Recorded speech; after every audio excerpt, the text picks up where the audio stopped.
একটা হালকা করে স্লিম মানে কি সবজি মশলা, যেটা বৃষ্টির দিনে দারুণ ওয়েদার। তোলো তোলো, এখন এখন না, একটা স্লিম ভাবে সবজি মশলা যাচ্ছে এর উপর থেকে। ধনিয়া পাতা একদম পুদিনা পাতার উপরে চলে গেল। এরপর যাবে কিছু ভাজা বাদাম। এখানে ক্যামেরা চলছে, একটু দাঁড়া দাও স্যার। এবার যাচ্ছে ভাজা বাদাম। এটা কাজু বাদাম নাকি? না না না, কাজু না, ভাজা। খেয়ে দেখতে পারো, এটা বীরভূমের বাদাম। না, দুটো হাতে নিয়ে খেয়ে বলো। এত বাদাম রাজুদা? এত বাদাম, এত এত এত গেল কি গেল?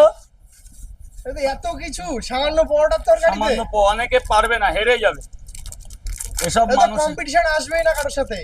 আমি চাইও না, আমি চাই আরো একটা দোকানদার যদি না পারে আমি সাহায্য করছি। সে ছোট ব্যবসায়ীরা তাহলে আজকে টাকা দিয়েও সাহায্য করছি যে তুই বড় হ। আমি এই